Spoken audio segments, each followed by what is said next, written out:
Good afternoon. My name is John Farag. I'm a general surgery resident here and currently a postdoc in the Stanford Department of Cardiothoracic Surgery in the lab of Dr. Yasuhiro Shudo.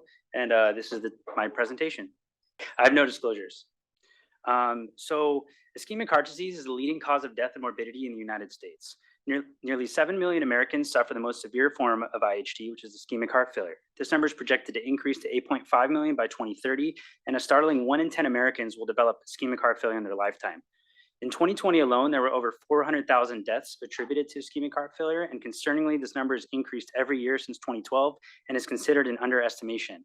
IHF carries a 5-year mortality rate of 46%. The most common etiologies of IHF are CAD, acute MI, and diabetes. While MI does have interventional treatments such as PCI and CABG, chronic CAD and diabetes do not.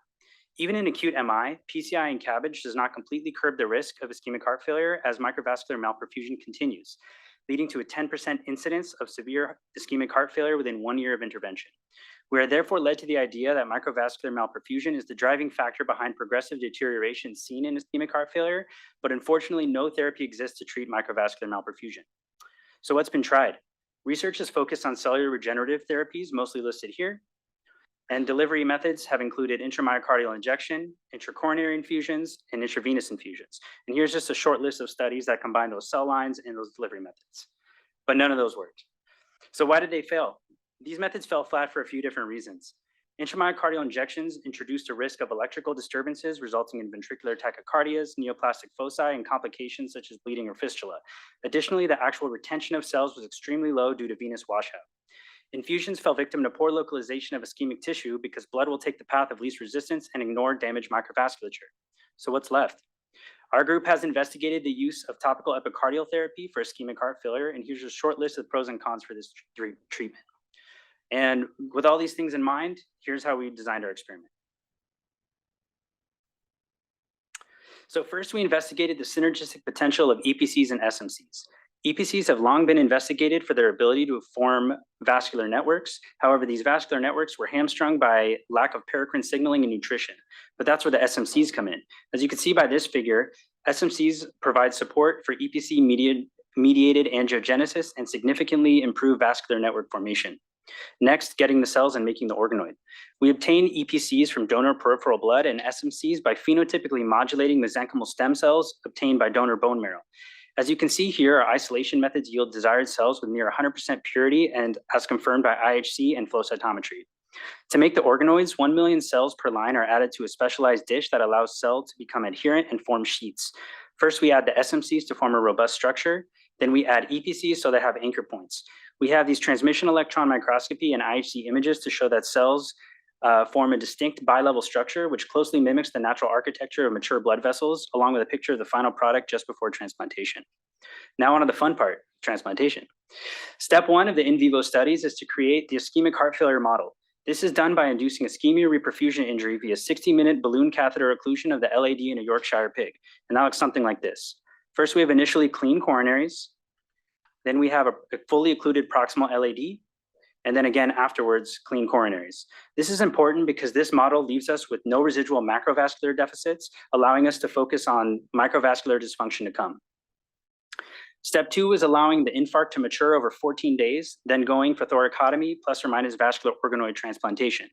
Here's a pre-transplantation photo for orientation, including the infarct and border zones, the organoid at the time of transplantation, and immediately post-transplantation, where we fully cover the infarct area and border zones using 10 organoids and affix them with tecial fibrin glue. But does it work? Using delayed gadolinium enhanced MRI, we analyze hearts at 2 time points, post-MI day 14 and post-MI day 42. This allows us to obtain functional data such as LVEF and regional strain, along with the geometric data listed here.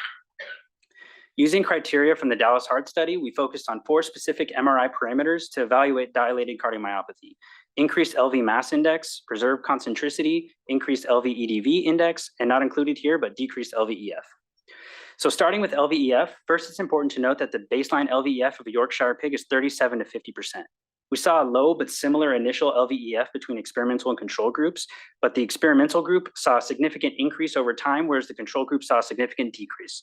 By post-MI day 42, the experimental group had a significantly higher final LVEF than the control group and was approaching normal limits.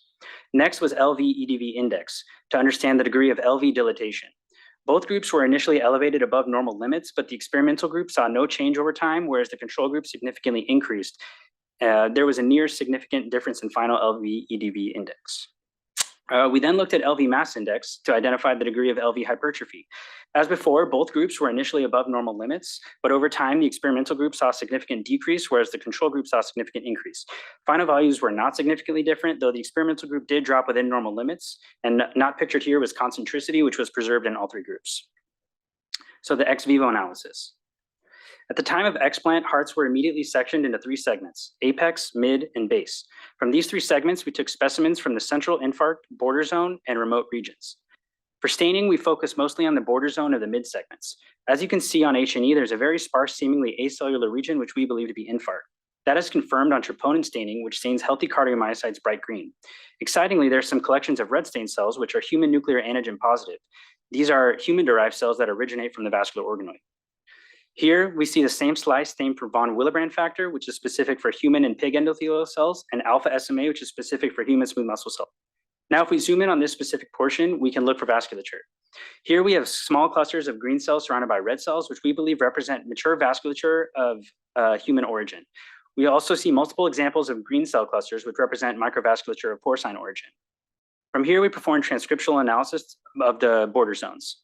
When comparing the mid-border zones, the experimental group shows increased endothelial cell and smooth muscle cell proliferation, improved cardiomyocyte health, increase in cellular migration and adhesion, and increased extracellular matrix organization. So the major takeaways from this presentation are that IHF is a significant cause of mortality in the US and is only getting worse.